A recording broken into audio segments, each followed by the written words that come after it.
નમસ્કાર, સ્વાગત છે આપનું એબીપી અસ્મિતા ન્યૂઝમાં। સમાચારો સાથે હું છું ઝિલન। સૌપ્રથમ વાત કરીએ પાટણની। પાટણમાં કલેક્ટરના આદેશોનો સત્યાનાશ જોવા મળ્યો। ગોચનાથ પાસે જર્જરિત પુલ ભારે વાહનો માટે બંધના આદેશનું સુરસુર્યું થયું। આદેશ બાદ પણ બ્રિજ પરથી ભારે વાહનો પસાર થઈ રહ્યા છે।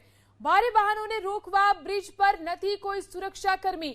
ભારે વાહનોના પ્રતિબંધને લઈ અને કોઈ બેરિકેડ પણ નથી। ગંભીરા બ્રિજ દુર્ઘટના બાદ પણ ગોચનાથ પાસેનો બ્રિજ બંધ કરવામાં આવ્યો હતો। કલેક્ટરના આદેશને પણ આ સ્થાનિક અધિકારીઓ માનતા નથી। શું કલેક્ટરે માત્ર આદેશ આપીને સંતોષ માન્યો? પાટણ જિલ્લાનું સફાળું તંત્ર જાગ્યું તો ખરી, પરંતુ આપને હું પહેલા કડવાઈ વાસ્તવિકના દ્રશ્યો બતાવવા માંગીશ।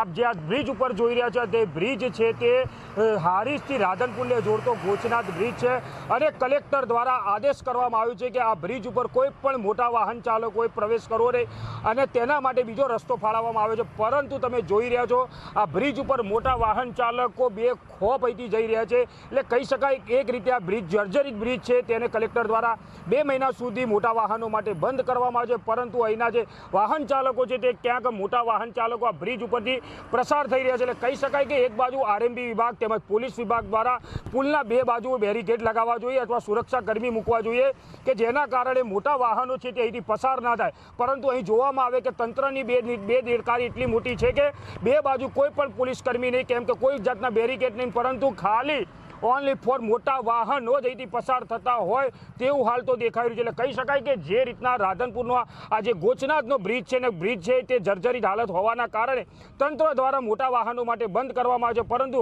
હજી સુધી આ બ્રિજને છે તે બંધ કરવામાં નથી આવ્યો। ખાલી મોટા વાહનો છે તે પોતે તો જીવના જોખમે જઈ રહ્યા છે, સાથે બીજા નાના વાહનોને પણ જીવના જોખમે મૂકતા હોય તેવું દેખાઈ રહ્યું છે, કેમ કે આ બ્રિજ ઉપર ઊભા રહ્યા છે અને બ્રિજ છે તે ધ્રુજારી મારી રહ્યો છે, પરંતુ હજી સુધી કોઈ પણ તંત્ર જાગ્યું નથી અને આ બ્રિજ ઉપર આવીને પોતે કોઈ સુરક્ષા કરી નથી અથવા મોટા વાહનો બંધ કર્યા નથી તેવું હાલ તો દેખાઈ રહ્યું છે। એટલે કહી શકાય કે જે રીતના કલેક્ટર દ્વારા આદેશ તો કરવામાં આવે, પરંતુ વહીવટી તંત્ર છે ક્યાંક ને ક્યાંક આદેશને ઘોડીને પી ગયું અથવા કોઈ પણ જાતનું પાલન ના કરતું હોય તેવું હાલ તો દેખાઈ રહ્યું છે।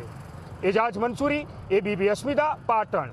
રાધનપુરથી જે નીકળે છે હાઈવે રોડ હારીજ સુધી જાય છે, ત્યાં બ્રિજ આવેલો છે ગોચનાથ ઉપર, ગોચનાથની બનાસ નદી પર। એ નદી પર આપણે સાધન લઈને નીકળીએ એટલે પુલ આખો ધ્રુજે છે અને ખૂબ જૂનો પુલ છે, એને નવેસર બનાવવાની જરૂર છે, પણ કોઈ તંત્ર ધ્યાન દેતું નથી। તો મહેરબાની કરીને આ પુલને નવો બનાવશો એવી મારી વિનંતી છે। અને કલેક્ટર સાહેબે આદેશ આપેલો છે કે ભારે વાહન લઈને નીકળવું નહીં, તે છતાં પણ આ લોકો ભારે સાધન લઈને નીકળે છે। જ્યારે અમે ટ્રેક્ટર લઈને નીકળીએ અને સાધન નીકળે એટલે આખો પુલ ધ્રુજારી મારે છે। મુખ્યમંત્રી ભૂપેન્દ્ર